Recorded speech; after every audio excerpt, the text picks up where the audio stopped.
हमारे trading tutorial की video series में आपका स्वागत है। अगर आपने इस वीडियो से पहले वाले पार्ट्स नहीं देखे तो उसकी लिंक्स डिस्क्रिप्शन में है। आई स्ट्रांगली रेकमेंड कि वो पहले देख लीजिए और फिर इस वीडियो को देखें। लेकिन अगर आपने देखे तो कंटिन्यू विद दिस वीडियो। इस वीडियो में हम लोग ये सारे ट्रेडिंग ट्यूटोरियल्स के टॉपिक्स पे बात करेंगे। सो I want to welcome सुमने Salodkar, हमारे ट्रेडिंग एक्सपर्ट, और नितिन गुप्ता, हमारे हेड ऑफ ऑपरेशंस, जो मिलके ये वीडियो बना रहे हैं। Let's start with this part. Hey everyone, I am sure आपने हमारे पुराने 3 एपिसोड्स देख लिए होंगे। सुमनेश ने इतना कुछ बता दिया यार। कैंडल समझ लिए, आरएसआई समझ लिया, पता नहीं क्या क्या समझ लिया, मैकडी समझ लिया, सारे इंडिकेटर समझ लिए, कैंडल विक, भाई साहब इतना कुछ समझ लिया। ट्रेंड लाइन समझ ली पिछले एपिसोड में कि क्या होता है ट्रेंड लाइन, लॉन्ग करना है, शॉर्ट करना है, कैसे कॉल लेना है। लेकिन अब क्या भाई ये सपोर्ट रेजिस्टेंस, ये जो लाइन बनाते रहते हो, ये जो आप नंबर्स बताते रहते हो, बनाए कैसे थे चार्ट पे? एक्चुअल तो अच्छा। वही है ना यार, मतलब कमाना कैसे है यार। तो सुनने यार अब बस हाँ शुरू कर दो यार, अब बस हो गया। हाँ, अच्छा तो चलो। तो हमने बेसिक शुरू में 2 सेशंस में बेसिक की बात करी, राइट। 2-3 सेशंस में। और लास्ट टाइम मैंने बोला था कि अब हम मेन उस पे आ गए हैं ना, कि मतलब करते कैसे ट्रेडिंग। तो हाँ लास्ट टाइम मैंने बताया था कि जैसे मतलब शुरू में ही बताया था कि 2 तरीके होते हैं, राइट। एक तो आप मतलब 2 चीजें होती है, तरीके नहीं, 2 चीजें होती है कि एक तो आपको डायरेक्शन जानना है कि भाई प्राइस ऊपर जा सकता है कि नीचे, मतलब इन राइट। शॉर्ट हमको डिसीजन ये लेना है कि हमको बाय करना है या सेल लॉन्ग करना है या शॉर्ट। तो उसको हम ट्रेंड एनालिसिस बोलते हैं, डायरेक्शन की स्टडी। वो हमने लास्ट टाइम बात कर ली थी उसकी। अब हम जो दूसरी स्टडी होती है और जो इम्पोर्टेंट है, आप लोगों को मतलब क्यूरियोसिटी भी होगी और वो होती भी इम्पोर्टेंट है सबसे, इज कि भाई बाय करना है या सेल करना है वो तो समझ गए, पर किस प्राइस पे बाय करना है, कहाँ टारगेट लगा है, कहाँ स्टॉप लॉस लगा है, राइट। मतलब एंट्री। सो टाइमिंग हो गया, हाँ डायरेक्शन हो गया, पर टाइमिंग मतलब किस प्राइस पे एंटर करे वो जानना है। तो वो उसको हम बोलते हैं प्राइस एक्शन, राइट। ओके। तो वो क्या होता है, कैसे होता है, वो सब मैं बताऊंगा। पर मतलब लास्ट टाइम हमने डायरेक्शन से, ट्रेंड एनालिसिस से समझा था उसको। इस बार हम किस मतलब entry, what price should we enter, वो डिस्कस करने वाले। और आपने जैसे बोला ना कि ये भाई तुम ये लाइनें क्या बनाते हो, हर बार हम जब भी जो पुराने करते। एपिसोड्स में देखा है स्क्रीन पे होता है, तो वो लाइन कैसे बनाते हैं वो भी आज मैं बता दूंगा। मतलब पहले हम समझ लेंगे और फिर मैं स्क्रीन को ब्लैंक करके, चार्ट को ब्लैंक करके और बना के दिखाऊंगा वापस से, नहीं ठीक है। तो हम शुरू करते हैं, ठीक है। प्राइस एक्शन असेंशियली क्या होता है, और वो टेक्निकल एनालिसिस का एक तरीका होता है मेनली। तो मतलब जैसे इंडिकेटर्स होते हैं, जैसे कैंडलस्टिक पैटर्न्स होते हैं, आपने सुना होगा morning star, evening star, bullish engulfing, फलाना ढिमकाना। वैसे इंडिकेटर्स बात करी तुमने, आरएसआई, मैकडी, वैसे ही एक तरीका है यू नो टेक्निकल एनालिसिस करने का, जिसे प्राइस एक्शन बोलते हैं, ठीक है। राइट। तो price action is studying the price movements and its behavior to identify and execute trading opportunities। ये तो हो गई इंग्लिश की डेफिनेशन, ठीक है, कि price action is studying price movements to identify and execute trading opportunities. Right. अब ये होता क्या है ना, सिंपल भाषा में, सिंपल भाषा में अगर इसको समझे कि ये होता क्या है, तो एक मिनट, लेट मी जस्ट, हाँ। तो ये होता ये है कि आपको, जैसे आप इंडिकेटर्स वगैरह करते हो, उसकी जगह आपको ये सिर्फ और सिर्फ प्लेन चार्ट्स, मतलब सिर्फ कैंडल स्टिक्स, बिना कोई इंडिकेटर, बिना कोई असिस्टेंस के रॉ स्टडी करते हैं सिर्फ प्राइस की, उसको प्राइस एक्शन बोलते हैं, राइट। ओके। मतलब आप ये बोल रहे हो कि हम देखो, आप ये समझो ना कि इंडिकेटर क्या होता है या फिर एक कैंडलस्टिक पैटर्न क्या होता है। It's a supporting tool, right. Right, it's an assisting tool. ये प्राइस को बेहतर समझने में मदद करता है कि भाई मैकडी क्रॉसओवर हो गया तो यहाँ पे ब्रेकआउट आ सकता है, या कुछ, मैं एग्जांपल दे रहा हूँ, मूविंग एवरेज बढ़ गया, उसके ऊपर क्रॉस हो गया तो ब्रेकआउट आ सकता है, राइट। वो एक आप दूसरे लेंस से समझने की कोशिश कर रहे हो, प्राइस को डायरेक्टली नहीं देख रहे, प्राइस का एक रिफ्लेक्शन देख के समझ रहे हो कि अगर रिफ्लेक्शन इतना बड़ा है, फिजिक्स में नहीं पढ़ाते थे कि रिफ्लेक्शन इतना बड़ा है तो कैंडल शायद इतनी बड़ी, राइट, मतलब ऐसे होता करेक्ट था करेक्ट। लाइट और उसके चैप्टर्स में। हाँ। पर यहाँ हम कह रहे हैं कि हम रिफ्लेक्शन नहीं देखेंगे, प्राइस एक्शन कह रहा है कि हम सीधा ही अच्छा। उसको देख लेंगे, सोर्स को, और समझ लेंगे क्या होता है।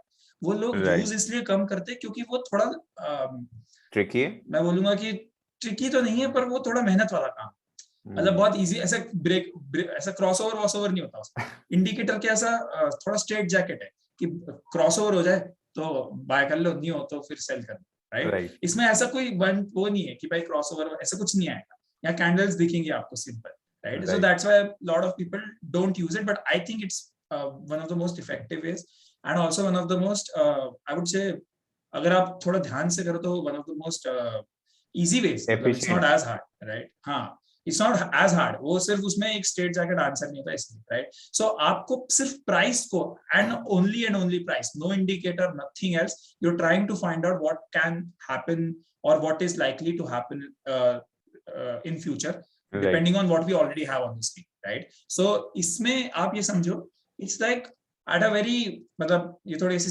philosophical बात है, but what you're trying to do is having a conversation with price. आप प्राइस की स्टडी नहीं कर रहे, आप प्राइस के पास जाके कह रहे हो बता दोस्त कैसा है तू, you know that it's like a interview जैसा है। तो इंटरव्यू क्वेश्चन जैसा है, वो आप इंटरव्यू में जाते हो तो इंटरव्यूअर जो है वो आपसे ये नहीं जानना चाहता, मतलब वो खुद मेहनत नहीं करता ये स्टडी करने की कि भाई ये आदमी कैसा है क्या है, वो what is the first question they ask you? Tell me something about yourself. So you're walking up to price saying tell me something about yourself. वो प्राइस क्या आपको बताना चाह रहा है वो आप जानना चाह रहे हो, अपना खुद का दिमाग नहीं लगाना चाह रहे कि वो क्या आप प्राइस क्या कर रहे हैं, समझ रहे हो? So the whole process of price action is to ask and understand the answer of price about the question tell me something about yourself. That's all it is. ये सुमनेश को ना सिर्फ टेक्निकल एनालिसिस का मास्टर नहीं, इसे master of analogy भी देना पड़ेगा, मतलब भाई ओपी एनालॉजी यार, ओपी। अच्छा चलो ठीक, नहीं पर मेरा कहने का मतलब ये है कि बाकी इंडिकेटर्स में आप अपनी स्टडी लगाना चाह रहे हो, यहाँ पे आप प्राइस से पूछना चाह रहे हो कि भाई तू बता, right? So that's the difference. Now the second thing is जो बहुत इंपॉर्टेंट है, या आप मतलब हम सब करते हैं, नैमिश भी पूछते हैं मुझसे काफी बार और बाकी भी लोग कि यार ये बताओ कि आज जो बिटकॉइन 10% बढ़ा यार 10-5% गिर गया, ऐसा क्यों हुआ? Why, right? Price action says you don't need to know why, just what and how, right? So हमें ये नहीं जानना कि आज प्राइस 10% क्यों बढ़ा या 5% क्यों गिरा, क्योंकि उससे हमें पैसे नहीं कमा पाएंगे। अगर मेरे को पता चल गया कि आज 10% इसलिए बढ़ा है क्योंकि किसी कंट्री ने रेगुलेट कर दिया, उससे क्या आप ट्रेड कर पाओगे? क्या फायदा? आपको तो ये जानना है कि what happened basically, did the price go up or did the price come down, right? Was there a breakout, was there a pullback, क्या हुआ, right? And how can you make money out of it?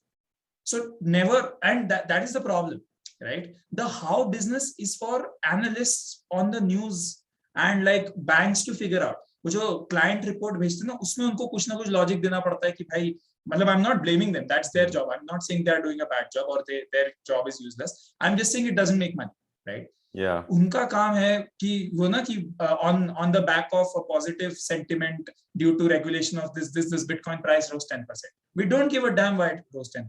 On back of what? We don't care. We just care that it went up 10% and were we able to make money or not? If not, how can we make it next time? That's all.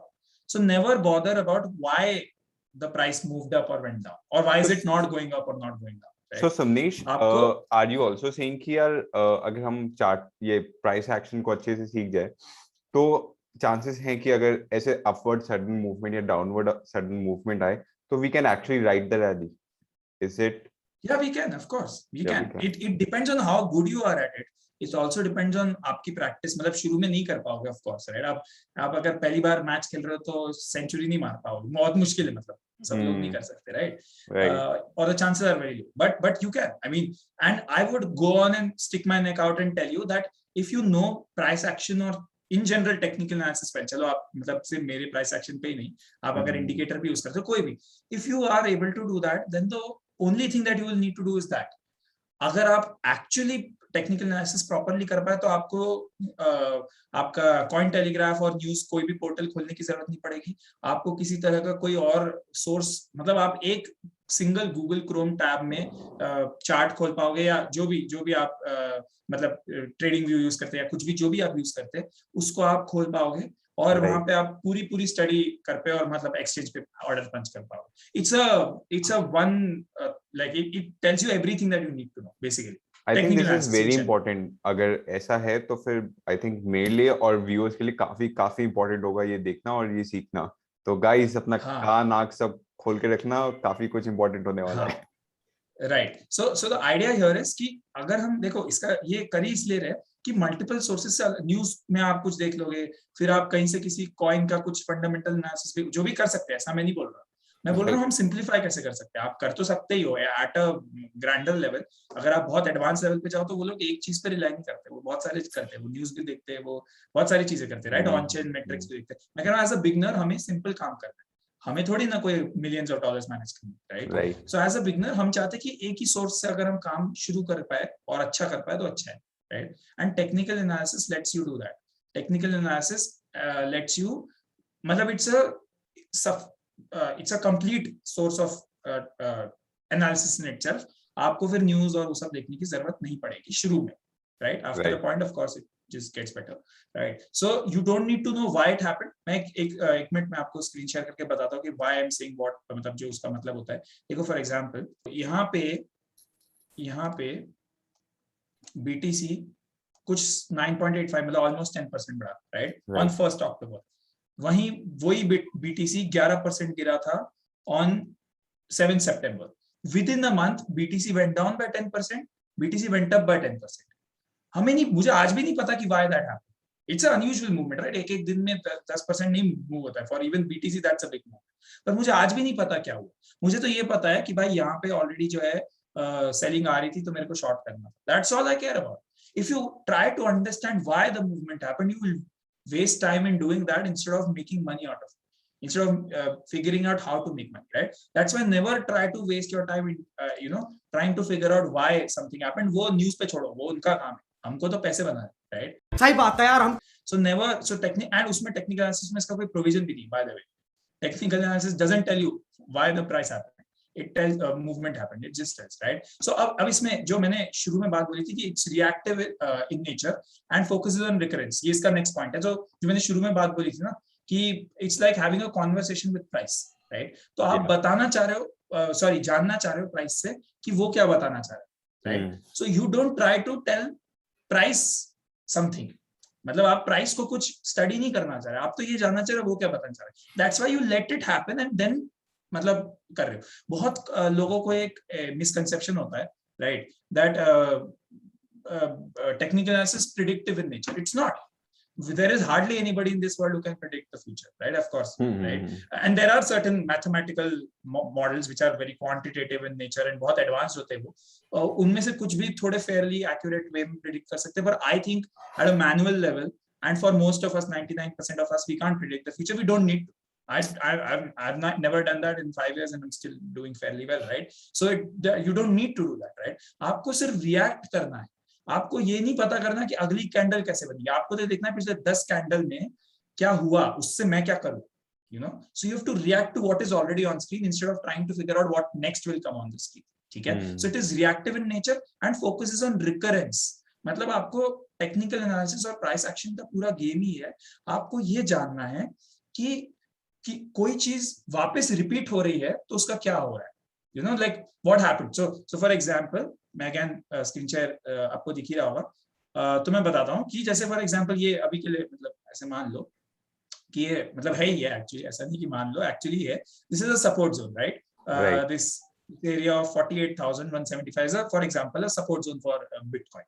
ठीक है? तो अब ये recurrence की बात कर रहे हैं. हम ये बोल रहे हैं कि भाई पास्ट में आज तक जब BTC 48,175 पे गया, ठीक है, तो वहां पे क्या हुआ था, उससे हम क्या कंक्लूजन ड्रॉ कर सकते हैं और उसकी प्रोबेबिलिटी क्या है. तो हमको पता चला कि भाई फॉर एग्जांपल BTC 5 बार 48,175 पे गया, और 5 में से 4 बार वो उसके बाद से प्राइस बढ़ी है. तो हमें ये पता है कि हाँ, हमें फ्यूचर तो नहीं पता पर चांसेस ये है ज्यादा कि प्राइस बढ़ेगी. ऑफ कोर्स में बहुत सारे फैक्टर्स, जैसे हमने लास्ट टाइम ट्रेंड की बात करी, तो अगर अप ट्रेंड में तो चांसेस प्राइस ऊपर जाने के ज्यादा है. अगर वो जैसे अभी यहाँ डाउन ट्रेंड में तो नहीं बढ़ेगी, फिर क्यों बढ़ेगी? डाउन ट्रेंड है तो प्राइस क्यों बढ़ेगी, right? So that is what. तो वो बहुत सारी चीजें, पर आप ये देख रहे हो कि जब सेम चीज जो हिस्ट्री में हो चुकी है वो रिकर हो, वापस हो, रिपीट हो, तब उसका क्या हो सकता है, उसकी आप स्टडी करना चाहते हो विद प्रोबेबिलिटी. आप एक तो एब्सोल्यूट स्टडी भी कर रहे हो कि अच्छा यहाँ पे सपोर्ट है या रेजिस्टेंस है, यहाँ से बाउंस आया था कि प्राइस नीचे चली गई थी, और प्रोबेबिलिटी भी अटैच करते हो उससे कि अच्छा 10 में से 6 बार ऐसा हुआ, 10 में से 8 बार ऐसा हुआ, right? So you are essentially when you are doing price action or you're studying price action, आप react कर रहे हो, predict नहीं कर रहे, और आप repetition का काम कर रहे हो, probability. That's all, right? Now the only and only assumption in price action is one thing, right? Which I will tell you in future कि ये क्यों assumption लिया गया, पर अभी के लिए सिर्फ जान लो कि क्या है. Which is price is the only leading indicator. This is the only assumption. हम ये assume करके चल रहे हैं कि जैसे मैथ, वो फिजिक्स में एक स्टेटमेंट होता है ना कि the fastest object in the universe is light. हम क्या मान के चलते हैं कि लाइट सबसे तेज मूव करता है, राइट, उससे तेज कुछ नहीं है दुनिया में। वैसे ही हम यहाँ मान के चल रहे हैं कि price is the only leading indicator, मतलब कि अगर आपको मार्केट की स्टडी करनी है तो प्राइस से जल्दी कोई भी इवेंट, कोई भी ब्रेकआउट कुछ और नहीं बता पाएगा, ये प्राइस एक्शन का असम्पशन, राइट। अब इसका मतलब एक्चुअली ऐसा क्यों सोचते हैं वो मैं अगले बार बताऊंगा, पर अभी इसका एक छोटा एक मैथमेटिकल एग्जांपल लेते हैं। आप देखो कोई भी इंडिकेटर देखो, दुनिया में कोई भी इंडिकेटर देखो, राइट, चाहे आप आरएसआई देखो, मैकडी देखो, चाहे वो मोमेंटम हो, वोलेटिलिटी, किसी भी तरह का इंडिकेटर हो, राइट, उसमें आपको उसके फॉर्मूले में, फॉर एग्जांपल अब जैसे हम ट्रेडिंग व्यू है, जैसे ये ट्रेडिंग व्यू है, ठीक है, इसमें आपने यहाँ से जाके आरएसआई लगा लिया, ठीक है, तो ये आरएसआई लगा लिया आपने, अब ये तो आप इस पे क्लिक करोगे आरएसआई नीचे आ जाएगा स्क्रीन पे, है ना, तो ये तो हमें दिख रहा है, पर एक्चुअली बैकग्राउंड में क्या हो रहा है, एक्चुअली बैकग्राउंड में एक मैथमेटिकल फॉर्मूला है, बहुत कॉम्प्लेक्स इसलिए हम उसको जानना नहीं चाह रहे, पर एक मैथमेटिकल फॉर्मूला है जिसमें कैलकुलेशन होता है और वो फिर उसका आंसर यहाँ पे आ जाता है, ऐसे ही हो रहा है, राइट। उस मैथमेटिकल फॉर्मूले में हर जगह कहीं ना कहीं प्राइस है, आप कोई भी इंडिकेटर देख लो, उसके न्यूमरेटर डिनोमिनेटर कहीं ना कहीं, मतलब उसमें या तो करंट मार्केट प्राइस होगा, हाँ करंट मार्केट प्राइस होगा, या एवरेज मूविंग प्राइस होगा, या फिर लास्ट ट्रेडेड, कुछ ना किसी ना कहीं वेटेड एवरेज प्राइस कुछ तो होगा, राइट। और अब आप ये सोचो, इसका मतलब ये कि वहां पे प्राइस का एक इनपुट की जरूरत है, मतलब रियल टाइम में प्राइस का आता है कि लास्ट पिछले 1 सेकंड में क्या प्राइस मूव हुआ, और फिर वो उस इंडिकेटर में इनपुट होता है और फिर उसका आंसर आता है। तो यहीं पे एक छोटा सा लैग आ गया, वो मिली सेकंड में, समझ रहा हूँ, लेकिन ट्रेडिंग में उतना भी बहुत जरूरी होता है, मिली सेकंड भी इंपॉर्टेंट होता है, राइट। सो वहीं पे पहली बार तो मैथमेटिकल लेवल पे लैग आ, राइट, कि आपने मतलब मार्केट से प्राइस लिया, फिर उसको इंडिकेटर में डाला, और वो अब ये सब रियल टाइम में होता है, बहुत एडवांस है टेक्नोलॉजी, पर एसेंशियली वहां पे भी एक टाइनी लैग, मतलब इंडिकेटर प्राइस के आने के पहले से थोड़ी ना कैलकुलेट कर सकता है, पॉसिबल ही नहीं है, वो तो होगा तभी तो ये डालेगा, right. So that itself, so that's why we say that price is the only leading indicator, and that is the whole concept around price action, कि आपको ये मान के चलना है कि प्राइस सबसे पहले कोई भी चीज बताएगा, बाकी सब चीजें कैचअप करें, ठीक है। Now we want to understand market sentiments through price action. हम ये जानना चाह रहे हैं कि बाकी, देखो गेम तो यही है ना ट्रेडिंग का, आप ये जानना चाह रहे हो कि बाकी लोग क्या सोच रहे हैं और उस हिसाब से आप रिएक्ट कर रहे हो। अगर बाकी लोग भी बुलिश हैं तो आपको ये देखना है कि क्या मैं भी बुलिश हूँ, कि मैं ये ट्रैप है और मैं बेरिश ले लूं ट्रेड, यू नो, ये आपको सोचना है। आपको ये देखना है कि क्या लोग बहुत मतलब इंटरेस्टेड ही नहीं है, साइडवेज है market, right. You want to understand what people are thinking, that's the whole game, right. और अब करोड़ों लोग हैं तो उनसे ज्यादा के पूछ नहीं सकते, तो चार्ट पे एक्टिविटी देख के समझना पड़ेगा। So the first thing is we want to look at candle size and shape near the support and resistance zone. अब आप बोलोगे पहले सपोर्ट और रेजिस्टेंस बना तो सिखा दो, मैं बताऊंगा, वो थोड़ा लंबा प्रोसेस है, उसको एंड में आराम से देखेंगे। पर आप ये समझ लो अभी कि जो कैंडल स्टिक्स होती है, ठीक है, ये वैसे तो ग्रीन और रेड दो ही टाइप की होती है और इनमें दो ही चीजें होती है, बॉडी और विक, पर वो उनके कॉम्बिनेशंस बहुत अलग अलग होते हैं। फॉर एग्जांपल देखो, ये वाली जो कैंडल है ये बहुत बड़ी कैंडल है, राइट, आप देख रहे हो ना 6% मूवमेंट आया है, राइट। ये भी रेड कैंडल है, ये भी रेड कैंडल है, पर दोनों कितनी अलग अलग है। ये 6% की मूवमेंट है, इसमें 0.7% की मूवमेंट है। तो this is a big candle, means इसका साइज बड़ा है, इसका छोटा है, राइट। शेप मतलब कि बॉडी और विक का जो रेशियो होता है, मतलब कि यहाँ पे देखो this candle has big wicks, बड़ी बड़ी विक है, छोटी बॉडी, यहाँ पे बड़ी बॉडी है, राइट। सो ये तो शेप मतलब कि बॉडी कितनी बड़ी है, विक कितनी बड़ी है, और साइज मतलब ओवरऑल, उसमें बॉडी और विक का कुछ नहीं, समझ गए। Size is what is the percentage movement, अगर 6% फॉल आया है वर्सेस 4% आया तो साइज बड़ा है 6% वाले का, और शेप में विक और बॉडी, राइट। सो इन दोनों के कॉम्बिनेशन से हम सेंटिमेंट समझते हैं सपोर्ट और रेजिस्टेंस के पास। देखो अब मैं इसका एक एग्जांपल देता हूँ, तो अच्छा सा एग्जांपल मिल जाए तो मजा आ जाएगा यार, मिलता नहीं मुझे कुछ यूजुअली ऐसे ना, जब ढूंढना होता है तब नहीं मिलता। एक सेकेंड, या okay I found it, right. So if you look at it, देखो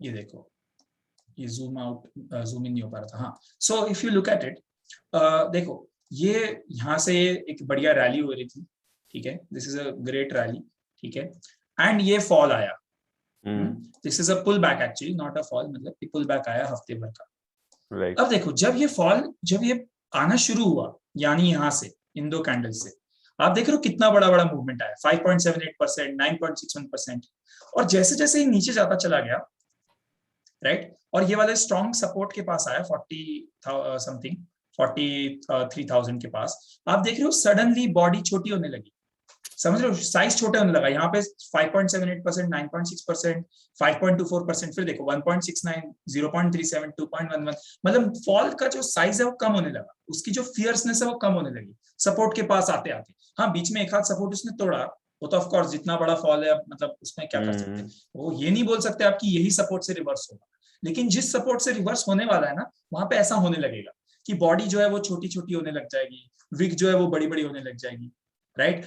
जो परसेंटेज फॉल है वो कम होने लगेगा। पहले 9, 10, 5, 6% गिर रहा था, अब 1, 2%, 2% गिर रहा है। So whenever you, sorry to interrupt, लेकिन जो हम चार्ट देख रहे हैं अभी उसी में देखना, 4 मार्च पे आना, 4 मार्च आगे आओ। 4 मार्च, हाँ जी, हाँ, ये अब इसके बाद 2 कैंडल्स हैं, लेकिन ये 2 भी पतली हुई है, छोटी छोटी हुई है। हाँ, पर ये क्योंकि थोड़ा यहाँ पे पुल अप बैक में आया है था, कि ये पुल बैक आया था। देखो ये प्राइस ऊपर गई, यहाँ पे एक कैंडल, मतलब actually technically not a pull back, क्योंकि 2 चाहिए होते हैं, राइट। बट आप देखो इसका स्लोप देखो कैसा आया, ये ऊपर गया, ये नीचे आया, ये ऊपर गया, यहाँ पे थोड़ा सा एक सपोर्ट को रिटेस्ट किया उसने, और फिर ब्लास्ट, और वो ब्लास्ट में आपको ऐसी छोटी कैंडल्स नहीं दिखेंगी। मैं वो कह रहा हूँ, जैसे आप रेड में बता रहे थे ना कि कैंडल छोटी छोटी होने लग गई है। हाँ, ये ग्रीन में भी होता है, हाँ ऑफ कोर्स। तो नहीं, ग्रीन में हो रहा है, लेकिन इसके बाद अच्छा, हाँ, इसके बाद फिर बढ़ेगा ना, क्योंकि हाँ, तो ये टचबैक था, इसने बोला कि भाई ये नीचे वाले सपोर्ट से हम बढ़ के अगले वाले रेजिस्टेंस तक यहाँ आ गए, अब वापस एक पुल बैक दिया, री एंट्री का मौका था ये ट्रेड करने का, इसने यहाँ पुल बैक दिया, यहाँ पे आप इस सपोर्ट के पास एंट्री कर लो, और फिर ये फट गया। पर इन ग्रीन के बाद भी तो रेड भी हो सकता था ना, जैसे रेड के बाद हो ग्रीन सकता आता। था, हाँ हो सकता था, लेकिन वही तो बात है कि ये अप ट्रेंड में था, that's the thing, it was in an up trend, so that's why the chances of it, ये हमने लास्ट टाइम बात करी थी कि 80% ऑफ द टाइम्स अगर अप ट्रेंड बना हुआ है तो अप ट्रेंड ही कंटिन्यू होगा, मतलब अगर अप ट्रेंड बना हुआ है तो 80% of the times it will continue, right. So ये ट्रेंड का गेम है, इसलिए आप एग्जैक्टली आइसोलेशन में नहीं देख सकते, इसलिए मैंने ट्रेंड पहले ही बता दिया। तो आपको ऐसे सिर्फ कैंडल्स मत देखो, फिर आप ट्रेंड से भी एसोसिएट करो, ऐसी सब चीजें। तो हम इसके एग्जांपल्स देखेंगे तो और क्लियर होती जाएगी ये बातें, पर मैं सिर्फ ये बताना चाह रहा हूं कि इसलिए बहुत इंपॉर्टेंट है सारे एपिसोड देखना और लाइन से देखना, ठीक है ना, बीच में से कोई भी मत उठा लेना। हाँ, और सब्सक्राइब करोगे तभी पता चलेगा कि अगला एपिसोड आया है, तो हाँ, बेल आइकन के साथ, वो बहुत इंपॉर्टेंट है। हाँ बिल्कुल। तो ये जब फॉल आ रहा था तब वैसे कैंडल्स बड़ी थी, लेकिन जब वो देखो ये वाला भी सपोर्ट था बीच में, लेकिन इसके पास तो 9% मूवमेंट आया, तो हर सपोर्ट के पास होगा ऐसा नहीं है, ये नहीं हम बोल रहे कि हर ही सपोर्ट के पास जाके कैंडल छोटी होने लगेगी, बिग बड़ी होने लगेगी, परसेंटेज कम हो जाएगा, ऐसा नहीं। हम बोल रहे जिसके पास जाके होने लगेगी वहां से रिवर्सल के चांसेस बहुत है, या ये मैं बोलूं कि जहां रिवर्सल होगा वहां पे उसके पास आके ऐसी बॉडीज छोटे होने लगी। सो अगर किसी सपोर्ट या रेजिस्टेंस के पास आपको बॉडी छोटी होने लगे, विक बड़ी होने लगे, परसेंटेज कम होने लगे, मतलब पहले 6% गिर रहा था या 6% बढ़ रहा था, अब सडनली 1-2% बढ़ रहा है, तो समझ लो कि यहाँ से पुल बैक, रिवर्सल, कुछ तो आ सकता है, so that is what, so you want to understand the sentiment of the market। यहाँ पे ऐसा क्यों होता है वो भी 1 सेकंड में बताता हूँ। सिर्फ लैक ऑफ कॉन्फिडेंस, जब प्राइस सपोर्ट के पास या रेजिस्टेंस के पास जाता है ना, तो अब देखो आप भी अकेले स्मार्ट थोड़ी हो कि सपोर्ट और रेजिस्टेंस बना पा रहे, दुनिया में हर अच्छा ट्रेडर सपोर्ट और रेजिस्टेंस बना रहा है ना, राइट। और एग्जैक्ट नहीं होता कभी भी, अभी जब हम ड्रॉ करेंगे तो मैं बोलूंगा कि बताऊंगा कि वो एग्जैक्ट नहीं होता, पर एक बॉल पार्क फिगर होता है, उसमें बोलते हैं कि 2 से 3% तक रफ मार्जिन चलता है, राइट। पर उस एरिया में कोई ना कोई सपोर्ट और रेजिस्टेंस है, ये हर ट्रेडर को मालूम है, राइट। वो भी आपके जैसे उसी लेवल को देख रहा है, मतलब सारे ट्रेडर, वो नहीं, मतलब बहुत सारे लोग, यहाँ पे भी वही ट्रेडर साइकोलॉजी वाली बात है, बहुत इंपॉर्टेंट, हाँ, हमने डिस्कस की हुई है। ट्रेडिंग साइकोलॉजी को ही हम चार्ट से समझने की कोशिश कर रहे हैं, पूरा गेम ही वो है, हम सारे इंडिकेट, इनफैक्ट हम पूरी ट्रेडिंग करते तो ऐसे हैं, ये देखने के कि भाई बाकी लोग क्या कर रहे हैं, उसको अब वो हम डायरेक्टली नहीं पूछ सकते, इसलिए हम अलग अलग तरीके ढूंढ रहे हैं लोगों के बिहेवियर को समझने का। That's what it is, trading is all about behaviour, right. So अब क्या हो रहा है कि वो भी वो लेवल देख रहे हैं सपोर्ट और रेजिस्टेंस का, और उनको ये लग रहा है, जैसे हमको लग रहा है ना कि यार यहाँ से सपोर्ट से रिवर्सल ना आ जाए कहीं, या पुल बैक ना आ जाए, या रेजिस्टेंस से, जो भी सपोर्ट या रेजिस्टेंस से, वैसे वो भी देख रहे हैं, और इसीलिए वो भी ट्रेड नहीं करना चाह रहे। जैसे हमने क्या बोला कि भाई सपोर्ट के पास जाके ट्रेड मत करो, अपन ने नहीं लास्ट टाइम बोला था कि ट्रेंड रिवर्सल के लिए कंफर्मेशन का वेट करो, सीधा तभी फर्स्ट इंस्टेंस में शॉर्ट मत करो, वेट करो कि वो घूम जाए, वेट करो कि रिवर्सल आ जाए, उसके बाद ट्रेड करो, तो वेट एंड वॉच करो, वैसे ही सब लोग कर रहे हैं। तो सडनली वॉल्यूम कम हो गई मार्केट में, कोई ट्रेड ही नहीं कर रहा, सब वेट एंड वॉच कर रहे हैं, इसलिए वहां पे बड़ा मूवमेंट नहीं आ रहा, लोग बड़ा कैपिटल ही नहीं लगा रहे, तो बड़ा मूवमेंट कैसे आएगा, right. And that is why there is a chance of a reversal happening there, क्योंकि ज्यादा लोग वहां ट्रेड ही नहीं कर रहे, लोग वेट एंड वॉच कर रहे हैं, and that's why the body keeps shrinking, that's why wick छोटी हो जाती है, ये सब होता है, ठीक है। तो ये हो गया, ये आपको देखना है कि कौन से सपोर्ट और रेजिस्टेंस के पास बॉडी छोटी होने लगी है, परसेंटेज फॉल कम होने लगा है। मतलब कैंडल साइज और शेप देख के आपको रिवर्सल्स और ट्रेंड्स समझने में मदद हो जाएगी। ठीक है, इसका दूसरा पार्ट ये है जो हमने लास्ट टाइम भी डिस्कस करा था, मतलब लास्ट टाइम नहीं एक्चुअली पहले एपिसोड में, कि बॉडी और विक का जो रेशियो है कि बॉडी बड़ी है कि विक बड़ी है, उससे कन्विक्शन समझ में आता है। मैंने लास्ट टाइम बताया था ये बात कि जब बॉडी बड़ी होती है ना, तब कॉन्फिडेंस दिखाता है। क्यों? क्योंकि मैंने बताया था कि जो एंड ऑफ द डे तक होल्ड कर रहा है, अगले दिन तक ओवरनाइट, है ना, वो कन्विक्शन। तो क्लोजिंग प्राइस बॉडी से पता चलती है, राइट, मतलब क्लोज कहाँ हो रहा है। सो इसलिए जितनी ज्यादा बड़ी बॉडी उतना कॉन्फिडेंस है आपको। जैसे ये रैली दिख रही है, इसमें बड़ी बड़ी कैंडल दिख रही है, इसलिए कॉन्फिडेंस है।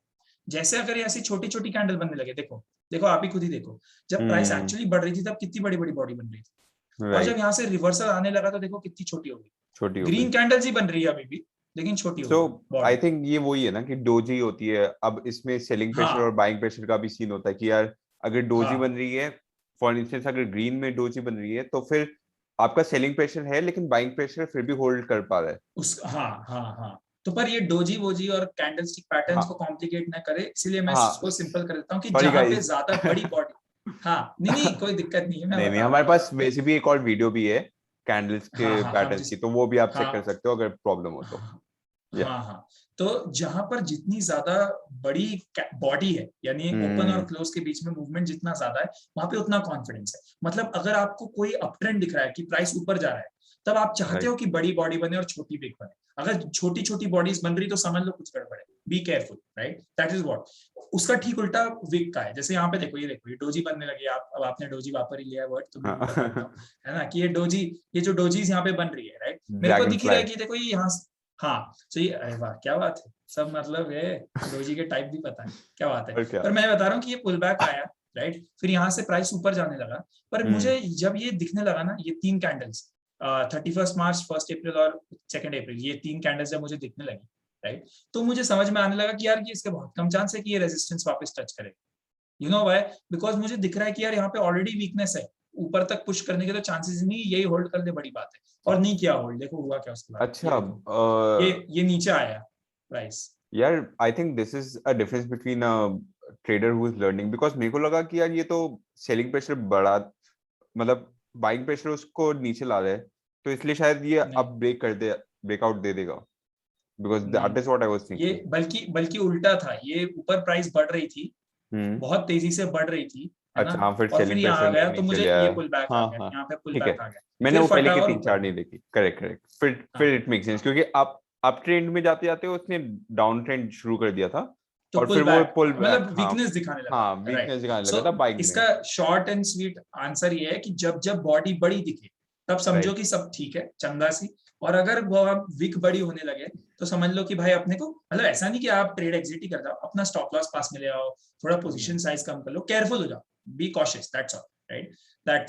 सो दैट इज व्हाट आपको कैंडलस्टिक्स और प्राइस एक्शन से, कैंडल की साइज और शेप से चीजें समझ में आएंगी, और बॉडी और विक के रेशियो से समझ में आएंगी। ठीक है, दूसरी बात, should be complimented by volume for confirmation. ठीक है, मतलब जब भी ब्रेकआउट आए, ब्रेकआउट क्या होता है, सपोर्ट रेजिस्टेंस कैसे बनाते हैं, वो सब हम अभी कर ही रहे 2 मिनट बाद बात।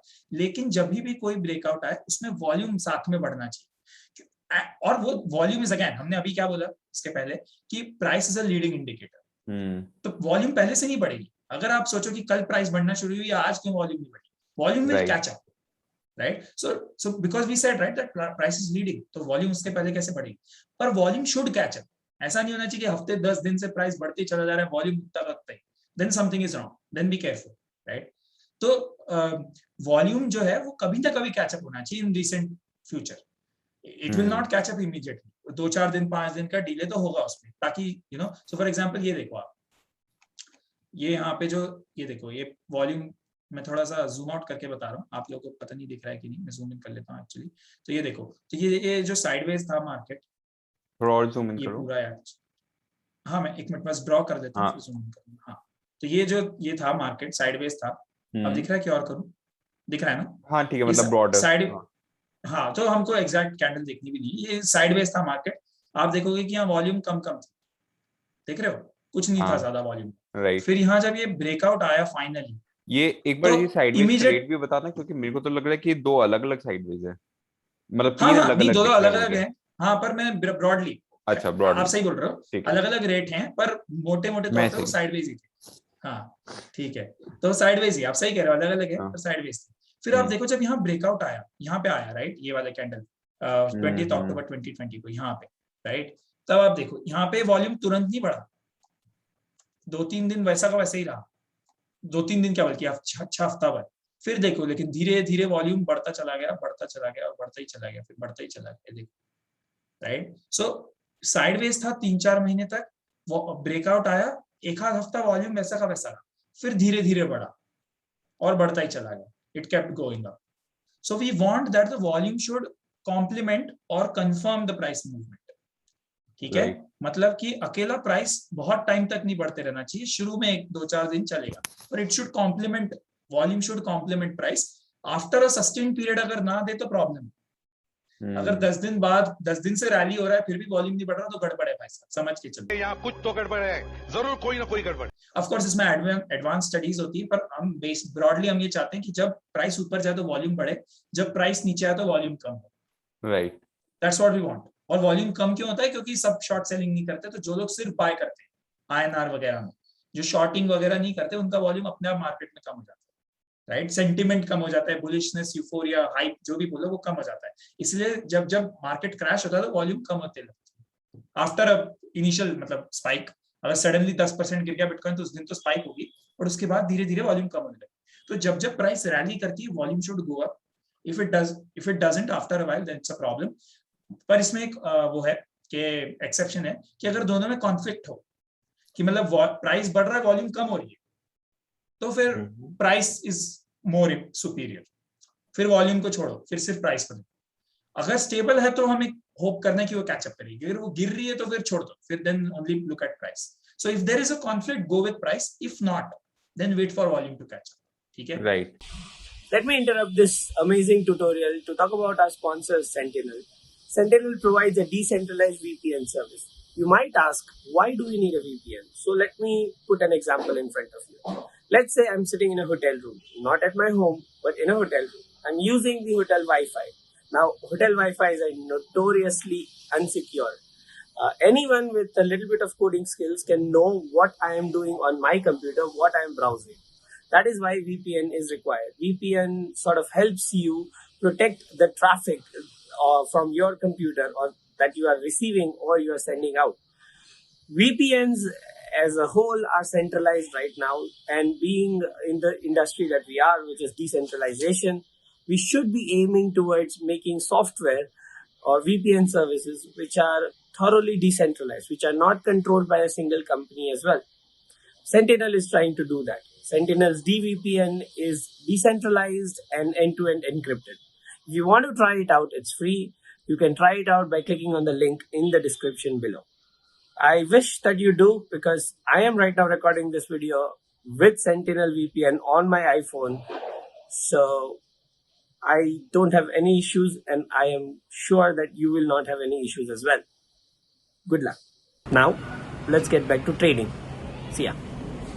अब हम आ जाते हैं कि सपोर्ट और रेजिस्टेंस का चक्कर है, मतलब मामला क्या है और बनाते कैसे, ये इंपॉर्टेंट, मतलब ये बहुत इंपॉर्टेंट, और यही मीटी पार्ट, यही जानने के लिए आप लोग रुके हुए हो, है ना, मेरे को मालूम, मैं भी समझ रहा हूँ, राइट। सो सपोर्ट और रेजिस्टेंस क्या होते हैं, या एसेंशियली मतलब इस स्क्रीन पे तो ये आपके वो होते हैं भाई, मतलब लाइंस होती हैं बस, है ना। तो बनाना तो बहुत सिंपल है, मतलब अगर पता चल जाए कहाँ बनानी है तो बनाना बहुत इजी है। ट्रेडिंग व्यू वाले यहाँ भले लोग यहाँ दे देते हैं लाइन, हॉरिजॉन्टल लाइन, बस इससे ड्रॉ करना, है ना। तो वो टफ पार्ट नहीं ड्रॉ करना, हालांकि वो कैसे करते हैं वो भी मैं बताऊंगा, पर वो टफ पार्ट नहीं है। टफ पार्ट ये समझना कि कहाँ ड्रॉ करना, ऑब्वियसली, है ना। इट्स लाइक कि एक्सचेंज में ऑर्डर डालना आसान है, किस प्राइस पे डाले वो बताओ, वो टफ है, right.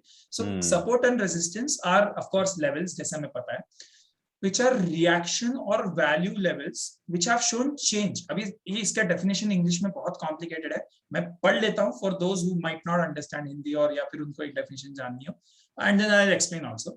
So support and resistance are reaction or value zones or levels which have shown a change in momentum or a change in volatility or a change in direction historically.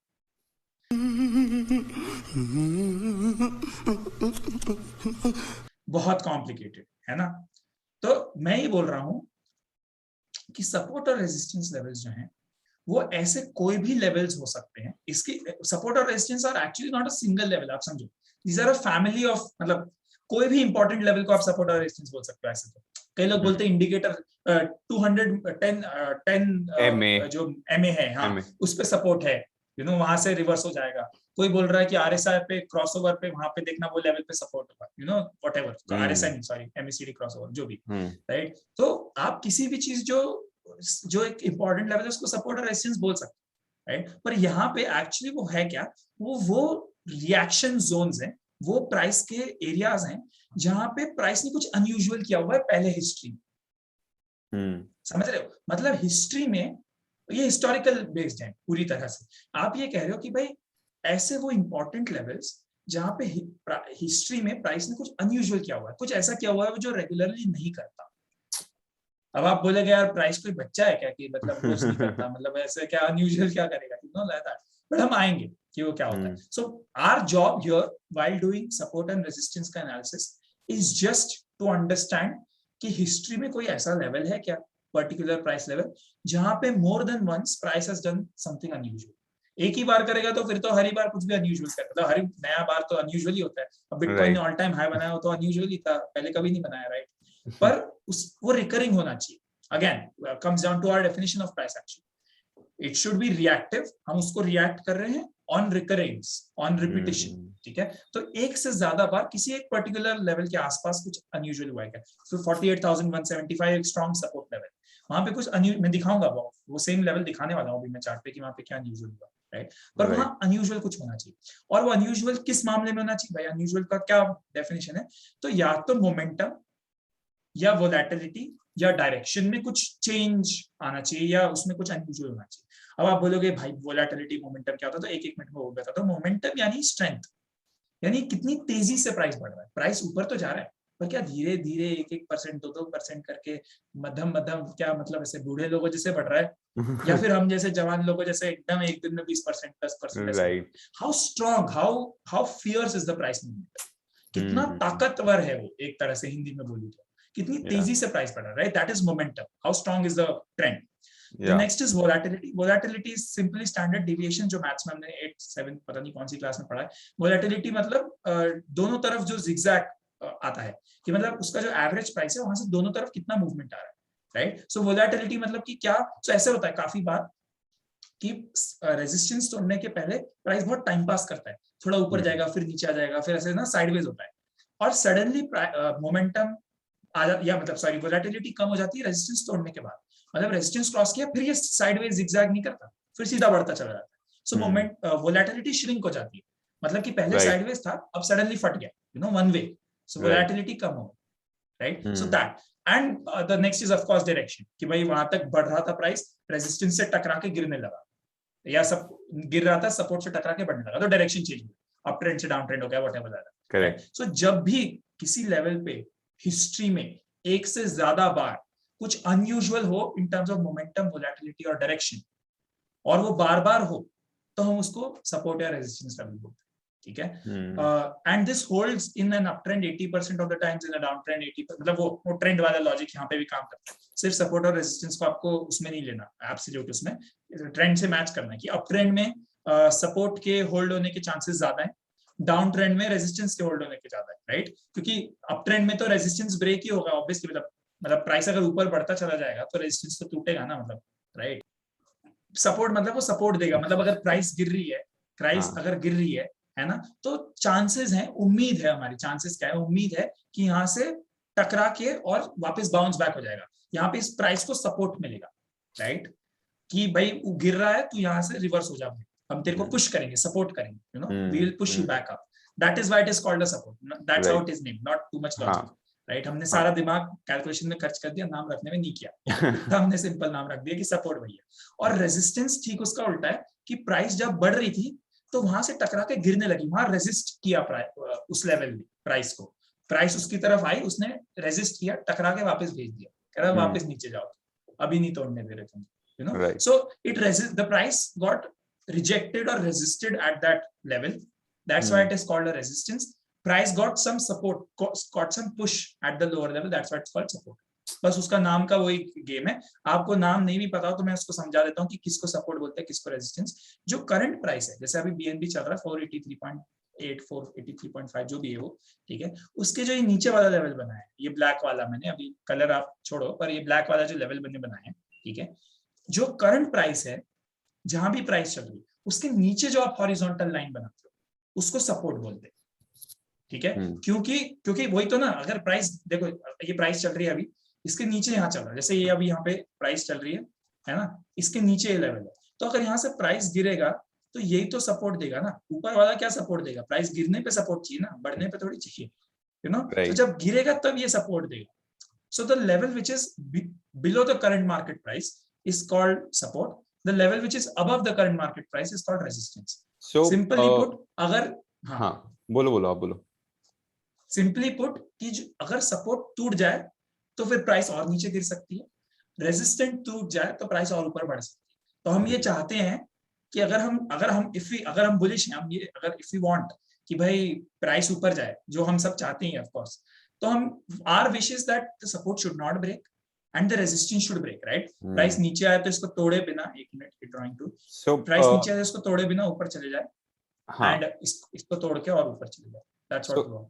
इसमें मैं ये कहूंगा कि मतलब simply put में एक और simply put कि सपोर्ट वो है जो आपके प्राइस को गिरने से रोके, और रेजिस्टेंस वो है जो आपके प्राइस को बढ़ने से रोके। बिल्कुल exactly, as simple as that, as simple as that. और ये सब याद ना हो कि कहाँ गिर रहा बढ़ रहा, तो ये समझो कि जो आप नीचे है, जो जहां भी कैंडल बनी है आपकी, उसके नीचे जो आप लेवल बनाते हो उसको सपोर्ट बोलते हैं, जो ऊपर बनाते हो उसको रेजिस्टेंस बोलते हैं, खत्म बात। उससे ज्यादा कंफ्यूजन की जरूरत नहीं, ठीक है।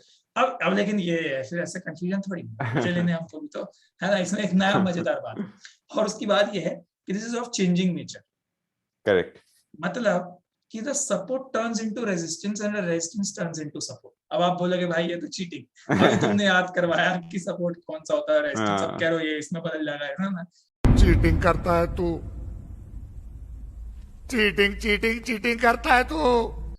ऐसे चीटिंग नहीं है, सिर्फ it's how the nature it is of the price. और वो सिंपली, अगर हम उसको शॉर्ट में समझे तो वो ये है कि यार हम तो अपनी सिंप्लिसिटी के लिए, अगर अब मैं नितिन फोन मुझे करे और पूछे कि यार सुनना बिटकॉइन का मतलब नीचे वाला लेवल कौन से ऊपर हो, तो नीचे ऊपर कैसे बोले, इसलिए हमने नाम रख दिया सपोर्ट और रेजिस्टेंस। एक्चुअली बस वो लेवल्स हैं, और प्राइस कहाँ है उस पर डिपेंड करेगा कि तुम उसको सपोर्ट बुलाओगे कि रेजिस्टेंस, ये समझो, राइट। फॉर एग्जाम्पल हम बीटीसी में देखते हैं, अभी बीटीसी यहाँ पे अच्छा एग्जांपल है, क्योंकि देखो जब प्राइस यहाँ ट्रेड कर रही थी, ये यहाँ पे वैसे ज्यादा दिन करी नहीं बीटीसी, हमारा ऐसा महान प्राणी एकदम ब्रेकआउट ही दे दिया, बट ठीक है, पर जब यहाँ ट्रेड कर रही थी, है ना, जब यहाँ कहीं कर रही थी मान लो इस बीच में, तब ये वाला सपोर्ट था, राइट, और ये वाला रेजिस्टेंस था। अभी हमने बोला कि नीचे वाला सपोर्ट होता है तो ये वाला नीचे वाला सपोर्ट होगा, ये वाला रेजिस्टेंस होगा, राइट। अब लेकिन जब प्राइस के ऊपर चली गई है, यहाँ ट्रेड हो रही है, तो ये सपोर्ट बन गया, क्योंकि अब ये नीचे हो गए। जब तक ये ऊपर था तब तक ये रेजिस्टेंस था, करेक्ट, समझ रहे हो। अब प्राइस इसके ऊपर चली गई तो ये नीचे बन गया है, तो ये सपोर्ट बन गया। और इसको वेरीफाई करने का एक तरीका बताता हूँ, देखो, मतलब एग्जांपल लेता हूँ। यहाँ पे क्या हो रहा है, ये जो ये वाला लेवल है, क्या है, 52,600 वाला ये वाला, ठीक है। अब देखो प्राइस यहाँ पे पहले मार्च अप्रैल के महीने में सपोर्ट था ये 52,600। देखो कैसे, ये अब पहले का भूल जाओ, वहां पे कैसे बना वो सब छोड़ो, पर ये देखो यहाँ से प्राइस गिरी 52,600 से थोड़ा सा बाउंस हुई, ठीक है, मतलब नीचे चली गई थी लेकिन बाउंस बैक हुई, ठीक है। फिर यहाँ से नीचे गिरी, इस बार 52,000 सपोर्ट नहीं था, 600 नीचे तक चली गई, राइट। पर फिर देखो जब वापस बाउंस बैक हुई तो ये यहाँ पे फिर सपोर्ट बन गई। क्या आप देख पा रहे हो, यहाँ पहली बार एक सपोर्ट जैसे एक्ट करा, यहाँ दूसरी बार एक सपोर्ट जैसे एक्ट करा, ठीक है। और लेकिन जब तीसरी बार यहाँ पर आया तब ये रेजिस्टेंस जैसे एक्ट करी। पिछली बार मार्च अप्रैल में प्राइस ऊपर से गिर रही थी, तब ये सपोर्ट जैसे एक्ट करी।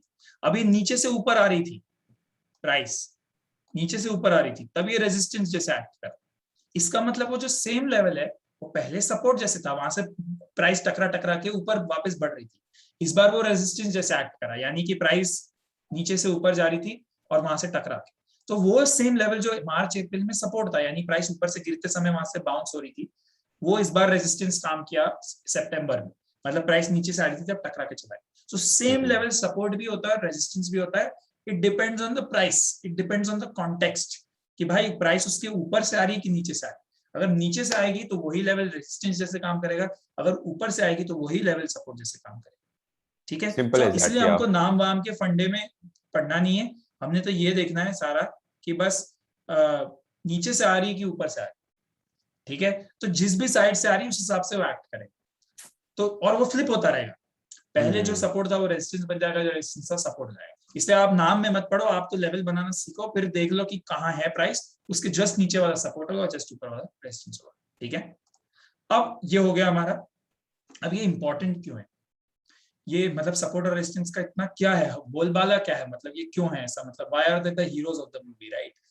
For two reasons. First, they are the decision makers of the trend. अभी हमने शुरू में डेफिनेशन में भी बोला, राइट, कि दे आर द लेवल जहां से डायरेक्शन या ट्रेंड चेंज होता है हिस्टोरिकली, राइट? तो काफी बार ऐसा होता है कि ट्रेंड रिवर्स, और ये हमने जब लास्ट टाइम ट्रेंड्स की बात करी थी तब भी बताया था कि काफी बार ऐसा होता है कि ट्रेंड रिवर्स हो जाता है सपोर्ट या रेजिस्टेंस से।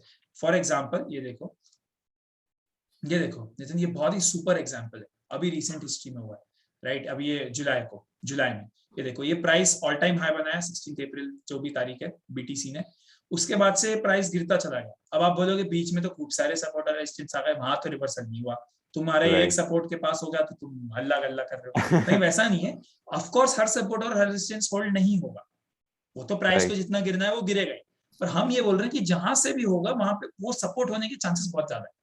हम ये बोल रहे हैं, हम ये नहीं बोल रहे, देखो इसमें डिफरेंस है, हम ये नहीं बोल रहे कि हर ही सपोर्ट और रेजिस्टेंस से रिवर्सल आएगा, हम बोल रहे हैं कि जहां से रिवर्सल आएगा वहां पे अगली बार सपोर्ट मिलने के चांसेस बहुत है, राइट? ये डिफरेंस है। अब मुझे ये पता है कि 30,151 से रिवर्सल आया था भाई जुलाई में, अगली बार भगवान नहीं करे अभी बिटकॉइन ऑल टाइम हाई बनाते रहे, नहीं तो अच्छी बात है, लेकिन अगर अगली बार प्राइस वापस 30,150 पे आया तो मुझे पता है कि यहाँ से लास्ट टाइम रिवर्सल आया था, मतलब क्या स्ट्रॉन्ग सपोर्ट होगा डूडी। तो अब मैं इसको अगली बार फ्यूचर में यूज कर पाऊँ। हम फोरकास्ट नहीं, एग्जैक्टली हम फोरकास्ट नहीं कर सकते। देखो हमें नहीं पता था कि वो इस सपोर्ट से रिवर्स करेगा कि इस सपोर्ट से करेगा, वो तो हमें किसी को नहीं पता, पर अब जब इससे कर गया तो अगली बार हमें पता है कि स्ट्रॉन्ग सपोर्ट हो सकता है।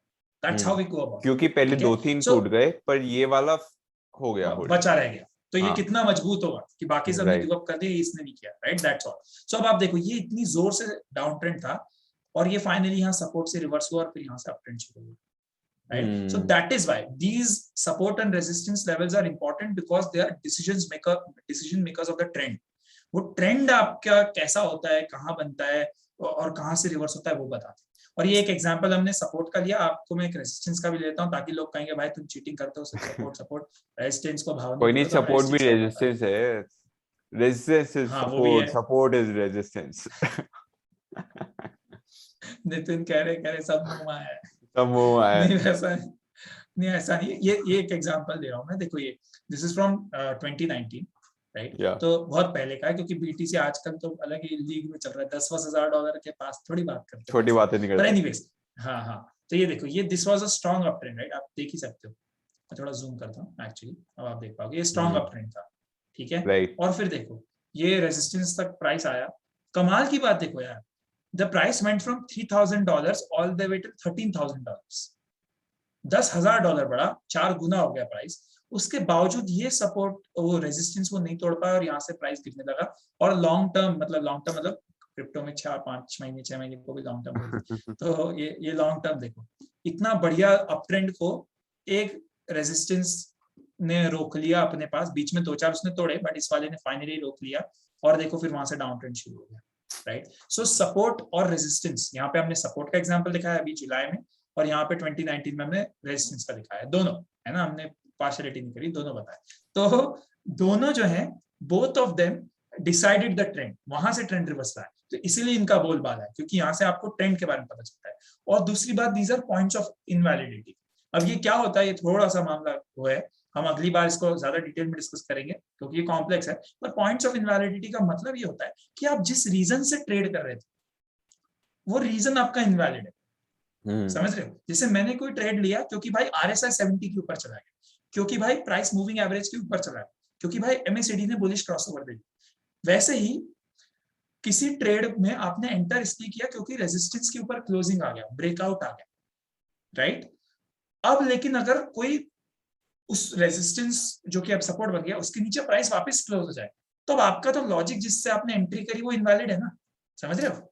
आपने तो एंट्री इसलिए करी कि इसके ऊपर प्राइस क्लोज हो गया, अब अगर प्राइस उसके नीचे वापस से क्लोज हो गया 2 दिन बाद, तो आपने जिसलिए करी थी वो तो होल्ड ही नहीं कर रहा। तो that is why deciding whether your logic for trade still holds true or not, that is also decided by support and resistance. मतलब कि आपने इतनी सारी माथापच्ची जो करी वो अभी भी काम करेगी कि नहीं, वो इसी से डिसाइड होता है। नहीं तो आप तो लगे हो, लेकिन वो फिर वो आपका तो इनवैलिड। अब ये सोचो, अगर आपने इंडिकेटर्स का एग्जांपल इसलिए दे रहा हूं क्योंकि लोगों को समझता है, मूविंग एवरेज है, ठीक है, 100 MA बहुत इंपॉर्टेंट या 200 MA बहुत इंपॉर्टेंट माना जाता है, राइट? या 50 MA ले लो, चलो 50 MA ट्रेडिंग में ज्यादा यूज होता है। 50 MA के ऊपर कैंडल क्लोज हुई, आपका लॉजिक ये था कि 50 MA के ऊपर क्लोज होगी, मैं लॉन्ग करूंगा, ठीक है, आपने लॉन्ग कर दिया। अब आपने तो लॉन्ग ही इसलिए किया क्योंकि वो 50 MA के ऊपर है ना, आपका तो लॉजिक ये था, आपने तो लॉन्ग ही इसलिए किया। अब अगर 4 दिन बाद, हफ्ते भर बाद, 10 दिन बाद अगर वो 50 MA के नीचे क्लोज हो जाए कैंडल, तो क्या आपको उसको ट्रेड में रहना चाहिए? नहीं रहना चाहिए, क्योंकि आपने तो एंटर इसलिए किया था कि उसके ऊपर है। अगर वो उसके नीचे चली गई, एग्जिट करो, आपका logic is not true anymore, right? तो ये भी इससे डिसाइड होता है। लेकिन ये भी तो एक ट्रिकी बात है ना कि नीचे जाके वापस आ जाए ऊपर।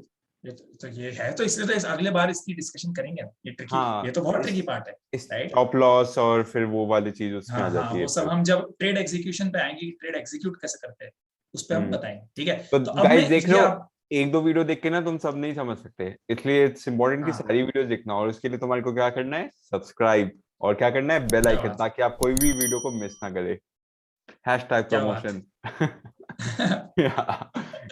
राइट, ठीक है। तो ये हमने समझ लिया कि सपोर्ट रेजिस्टेंस क्या होता है, मोमेंटम, वॉलेटिलिटी, ये सब समझ लिया है ना। ये इंपॉर्टेंस क्या होती है, decision maker of trend, support resistance बन जाता है, रेजिस्टेंस जो नितिन ने कहा था सब मुंह माया, वो सब समझ लिया। अब आप कहोगे भाई बनाना कैसे, भाई ये भी तो बता, है ना? तो अब हम एक क्लीन चार्ट पे चलते हैं। क्लीन मतलब यहाँ पे तो ऑलरेडी लेवल्स बने हुए हैं। अब आप कहोगे तेरे को ये मालूम है तो बना देगा ऐसे, है ना? चीटिंग नहीं करनी हमने। BTC USD किसी एक्सचेंज पे बिटफिनेक्स का चार्ट ले रहे हैं, बिटफिनेक्स का चार्ट ले रहे हैं, क्योंकि वो one of the old exchanges है, तो उन पे वॉल्यूम वगैरह ठीक ठीक रहती है, ठीक है? ये खाली चार्ट है दोस्तों, देख रहे हो? इसमें कोई मामला हमने हमारा कोई इंटरनल सेटिंग वेटिंग नहीं है, ठीक है? खाली है, मेरे को याद भी नहीं है अब लेवल्स ऑनेस्टली, ठीक है? तो ये प्लेन चार्ट है। अब इसमें बनाना कैसे? ये 3 स्टेप प्रोसेस है, 3 स्टेप प्रोसेस है। पहला स्टेप ये है कि स्टार्टिंग पॉइंट सही होना चाहिए, रेस के जैसे सोचो इसको। पहला स्टेप ये है कि स्टार्टिंग पॉइंट सही होना चाहिए। दूसरा स्टेप है कि आपको ये पता होना चाहिए कि आप क्या कर रहे हो, और मतलब मेन स्टेप है वो कि मतलब बनाना। और तीसरा स्टेप है उसको फाइन ट्यून करना, कि भाई मतलब छोटी छोटी डिटेल्स, ठीक है? तो स्टार्टिंग पॉइंट सही कैसे करना, ट्रेडिंग व्यू की हेल्प भले लोग इसमें भी इनने मदद करी, ठीक है? तो आप देखो अब क्या है, द प्रॉब्लम इज, सी हमने क्या बोला, सपोर्ट और रेजिस्टेंस हिस्टोरिक होते हैं, मतलब आपको पहले के लेवल्स देख के बनाने पड़ेंगे। अब अगर आपने ज्यादा जूम इन किया है तो आप पहले के कम लेवल्स देखोगे, अगर आपने ज्यादा जूम आउट कर लिया है तो आप पहले के ज्यादा लेवल्स देखोगे, तो ये तो गड़बड़ हो जाएगी भाई। आप लोग जब सेम पहले के लेवल्स देखोगे तभी तो सबके सेम सपोर्ट और रेजिस्टेंस निकल पाएंगे कि नहीं? इसलिए हमारा स्टार्टिंग पॉइंट कॉमन होना जरूरी है। तो हम क्या करेंगे इसके लिए, आप कितने भी जूम्ड इन हो, कितने भी जूम्ड आउट हो, ठीक है? आप ये बहुत जूम आउट हो सकते हो, बहुत जूम इन हो सकते हो, सबको सेम जूम पे लाने के लिए हम क्या करेंगे, राइट क्लिक रीसेट चार्ट, ठीक है? अब आप कितने भी जूम्ड इन हो, जब आप राइट क्लिक करके रीसेट चार्ट करोगे तो ये दिखेगा। आप कितने भी जूम्ड आउट हो, आप राइट क्लिक रीसेट चार्ट करोगे तो ये दिखेगा। अब क्या करना, नेक्स्ट है, ये नीचे बटन्स दिखे होंगे 2, जूम इन और जूम आउट बटन्स, राइट? अब आप बोलोगे ये आदमी बहुत घपलेबाज है, पहले बोला जूम इन जूम आउट ना हो इसलिए राइट क्लिक करो। अब ये है ना, तो मैं बता देता हूँ कि ये राइट क्लिक रीसेट चार्ट से हमने सेम स्टार्टिंग करा, अब हमको जूम आउट करना है, लेकिन ये बटन्स इक्वली सबके लिए करेंगे। अगर आप अपने व्हील से, मतलब माउस के व्हील से या फिर टच पैड से करोगे तो आप अलग अलग कर सकते हो, बटन्स यूज करेंगे तो कॉमन होगा, इसलिए हमने पहले करा, ठीक है? राइट क्लिक रीसेट चार्ट, और ये प्लस माइनस बटन है जूम इन जूम आउट वाले, इसमें हमने जूम आउट बटन जो है माइनस वाला, उसको 5 बार दबा, 5 टाइम्स, ओके? तो रीसेट चार्ट, आफ्टर दैट 1 2 3 एकदम डांस के स्टेप्स की तरह 4 एंड 5, ठीक है? अब दुनिया में हर आदमी जो चार्ट देख रहा है उसको यही चार्ट दिख रहा है। अब इसमें कोई एम्बिग्विटी नहीं है, इसमें यूनिफॉर्मिटी है सब। नहीं तो लेकिन लोग ऐसे फॉलो करते हैं। मैं सिंपल तरीका बता रहा हूँ, ऑफ कोर्स, मतलब ये तो भाई वो लेवल्स तो सब अपने अपने हिसाब से थोड़ा तरीका है। मैं सिंपल, मेरे को तो एक वो देना पड़ेगा ना फ्रेमवर्क। मैं तो ऐसे नहीं करता, मैं तो समझ जाता हूँ ना, मैं मतलब आप फिर प्रैक्टिस से इवॉल्व कर सकते हो। मैं तो एक बेसिक फ्रेमवर्क बता रहा हूँ कि सब लोग यूनिफॉर्मिटी हो, सब एक ही तरह से कर सकते हैं। हाँ, सब एक ही तरह से कर पाए इसलिए, नहीं तो फिर मैं बता दूंगा कि कहीं से भी लेवल बना लो तो फिर सब अलग अलग बना लें, इसलिए एक यूनिफॉर्मिटी के लिए मैंने कर दिया। ठीक है, तो reset chart 5 times zoom out. अब आप सबको यही चार्ट दिखेगा आपकी स्क्रीन पर। ठीक है, ये हो गया गेम हमारा। अब हमने क्या करना है, अब हमने यहाँ पर सपोर्ट और रेजिस्टेंस बनाने। अभी तक यूनिफॉर्मिटी हर आदमी को ये दिख रहा है, अब यहाँ से थोड़ा थोड़ा सब्जेक्टिविटी आएगी, मतलब थोड़ा थोड़ा सबका बदलने लगेगा, थोड़ा थोड़ा levels, but that is fine. तो उतना मार्जिन ऑफ एरर जैसे मैंने बताया 2-4% होता है। सो यहाँ पे हम क्या करेंगे, हमने राइट क्लिक करके रीसेट चार्ट कर लिया, 5 बार जूम आउट बटन यहाँ नीचे प्लस माइनस वाले दबा लिए। उसके बाद हम यहाँ जाएंगे ट्रेडिंग व्यू में, यहाँ ड्रॉइंग टूल्स वगैरह होते हैं लेफ्ट साइड में, तो इसमें आप ये जो कर्सर वाला है उसके नीचे ट्रेंड लाइंस वाला होता है, ट्रेंड लाइन यूज नहीं करना हमने, इस पे ट्रेंड लाइन टूल्स पे जाना है, मतलब और एक्सटेंडेड मेन्यू में, और यहाँ हॉरिजॉन्टल लाइन होती है, हॉरिजॉन्टल लाइन यूज करना है ताकि सीधी लाइन बन जाए, हमें ड्रॉ नहीं करना पड़े, ड्राइंग तो खराब है, तो हॉरिजॉन्टल लाइन यूज करें। ठीक है, ये हमने यूज किया। अब हमको क्या करना है, हमने बहुत ऑब्वियस पॉइंट्स ऑफ मतलब जो हमें नेकेड आंखों से दिखें पर अनयूजुअल लेवल्स हो वो मार्क कर लें। अब आप बोलोगे यार ये तो कैसे पता चलेगा, तो मैं बताता हूँ। देखो, अब जैसे मुझे ये देखो, ये लेवल दिख रहा है आपको, यहाँ से ये वाले लेवल से आपको शायद दिख रहा होगा कि नहीं पता नहीं, मुझे दिख रहा है 4 5 6 7 पॉइंट्स दिख गए मेरे को इसी पे। हाँ, देख रहे हो आप, ये वाला जो लेवल है, मैंने वो लाइन वाला हटा के देखो, ये यहाँ पे एक बार ऐसे हुआ, एक मतलब वहां से रिवर्स हुआ, प्राइस गिरने लगा, यहाँ पे एक बार हुआ इसी एरिया में लगभग, फिर यहाँ पे एक बार हुआ, दूसरी बार अटेम्प्ट भी हुआ था, यहाँ पे एक बार हुआ, हाँ, फिर यहाँ पे एक बार हुआ, राइट। तो 5-6 बार हुआ, मिनिमम 3 बार होना चाहिए, मिनिमम 3 बार होना चाहिए, 2 बार हुआ तो काफी नहीं, मिनिमम 3 बार होना चाहिए। ठीक है, इसका क्राइटेरिया ये कि कुछ unusual around exact same price पे तो कभी नहीं होगा, देखो कि 41,574 ऐसा नहीं होगा, वो 41,400 600 इतना चलेगा, 1-2% का रेंज चलता है, क्योंकि एग्जैक्ट कोई नहीं बना सकता यार ऐसे प्राइस का, मतलब ऐसा थोड़ी है, जानबूझ के थोड़ी है, कभी कभार हो भी जाएगा, मतलब ये भी मत कहना कि एग्जैक्ट हो गया तो घबराने की बात हो गई, घबराने की भी बात नहीं, हाँ, पर मतलब हो जाता है तो अच्छी बात है, पर उतना हाँ, तो उस एरिया से कभी रिवर्सल आया है, कभी कुछ मतलब कोई कुछ की मूवमेंट हुआ है कम से कम 3 बार हिस्ट्री में, तो मुझे एक लेवल दिख रहा है, राइट, तो मैं ये मार्क कर लेता हूँ। सिर्फ मैंने क्या किया, अभी जहां मुझे अनयूजुअल एक्टिविटी दिखी उसको मैंने मार्क कर दिया। ठीक है, अभी और कुछ नहीं किया, मैंने सिर्फ मार्क किया है, मैंने उसको कुछ एनालाइज नहीं किया, कुछ नहीं किया। ठीक है, ऐसे ही मैं चार्ट पे जो मुझे बहुत ऑब्वियस दिख रहे हैं वो अब मैं फटाफट कर रहा हूँ ताकि हम जल्दी आगे का देख पाए। पर ये देखो, ये नीचे वाला भी मुझे एक ऑब्वियस लेवल दिखा, देख रहे हो, ये वाला, यहाँ पे भी एक बार ये यहाँ पे हुआ, दूसरी बार, तीसरी बार, चौथी बार। ठीक है, ये मैंने एक मार्क कर लिया।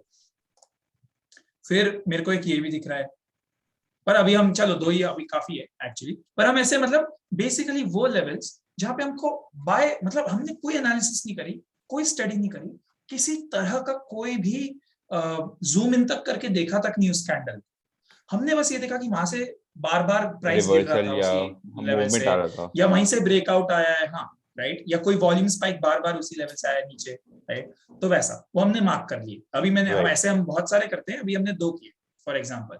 ठीक है, ये हो गया, अब सब लोग इसी पेज पे हैं अभी तक, everybody is on the same page, reset chart right click करके 5 times zoom out and those levels.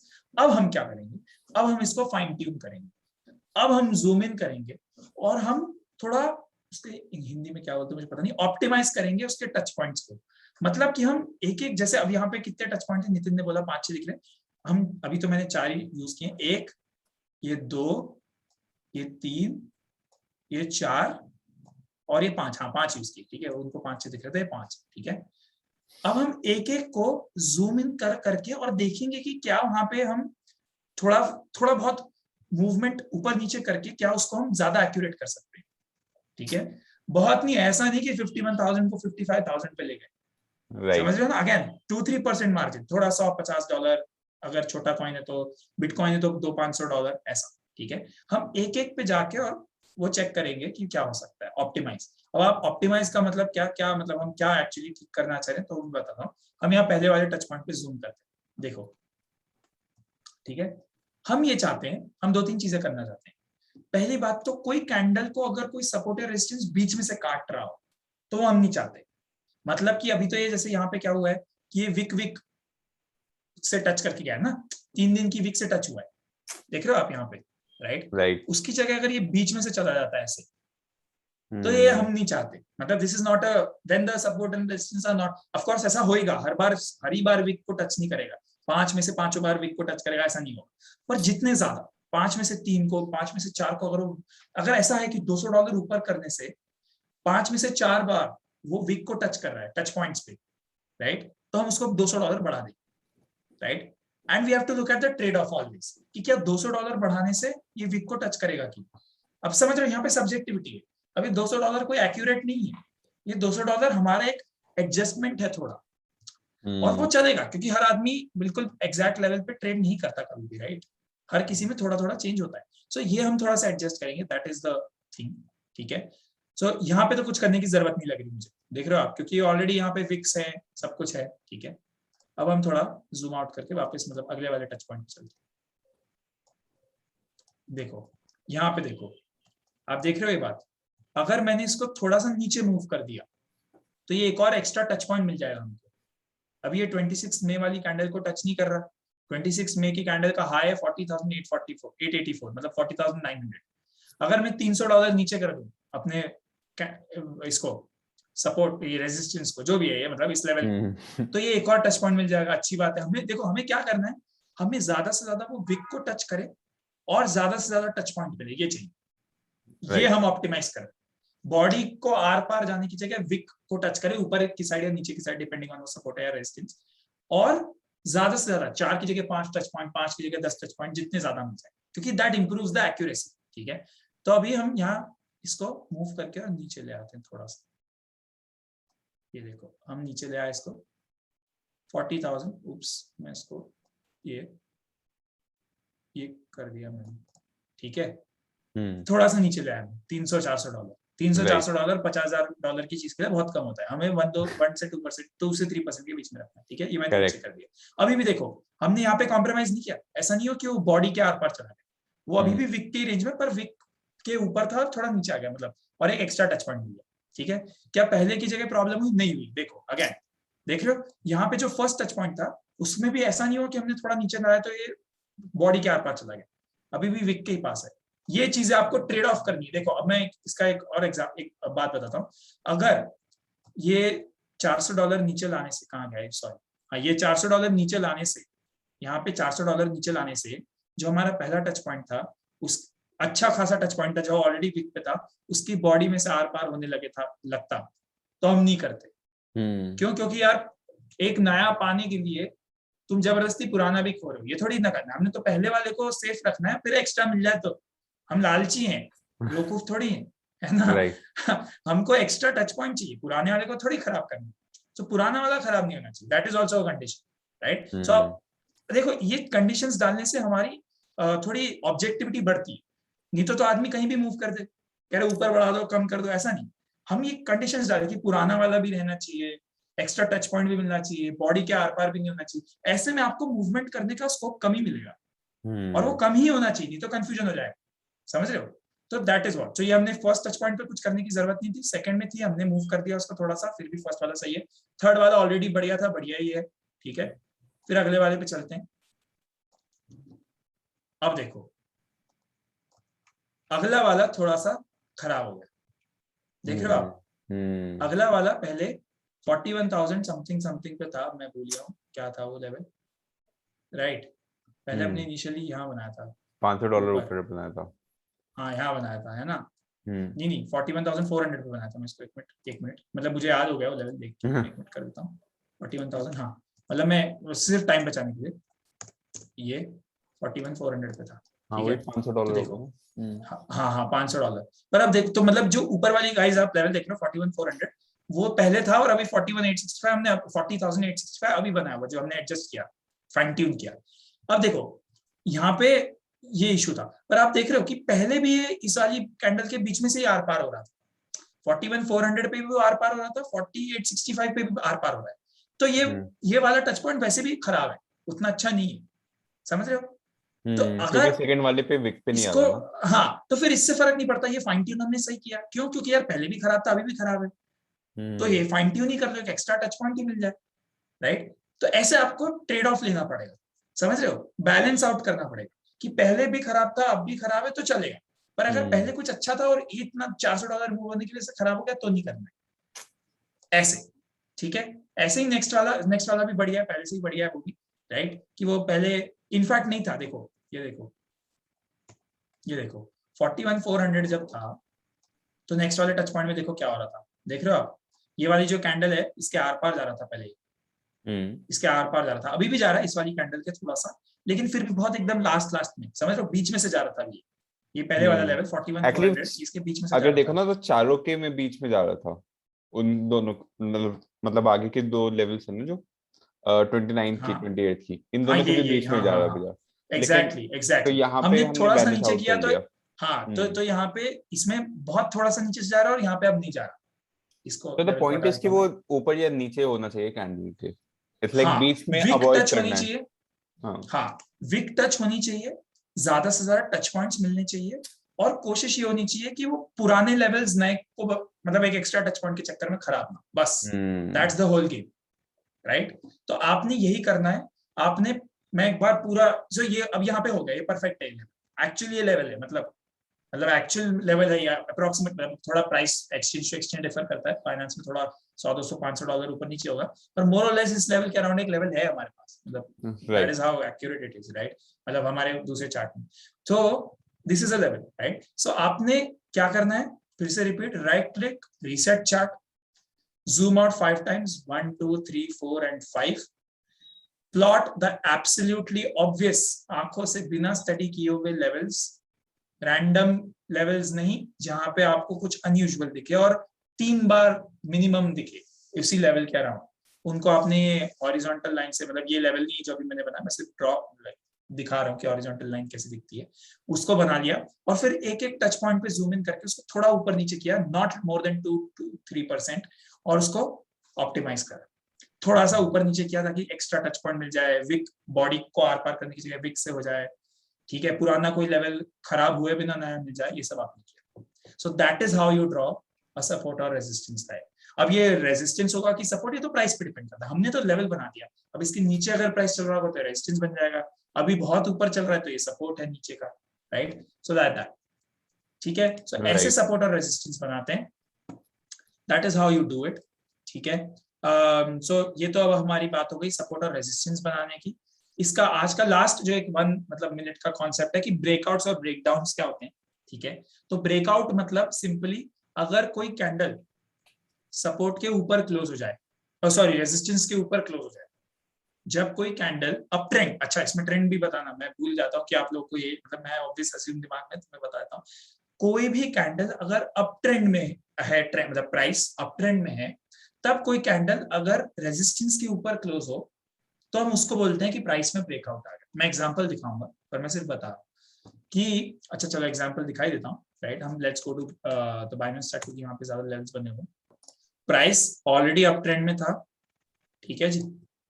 और ये कैंडल जो, ये तो मतलब ऑब्वियसली मतलब तो देख के भी लगी रहा है कि फिर ब्रेकआउट आया होगा, पर क्या हुआ कि प्राइस ऑलरेडी अप ट्रेंड में था और ये वाली कैंडल, ये मतलब ये जो ये वाला लेवल तब रेजिस्टेंस था, राइट? ऑब्वियसली प्राइस यहाँ ट्रेड हो रही थी, तो ये वाला सपोर्ट था, ये वाला रेजिस्टेंस था, ठीक है ना?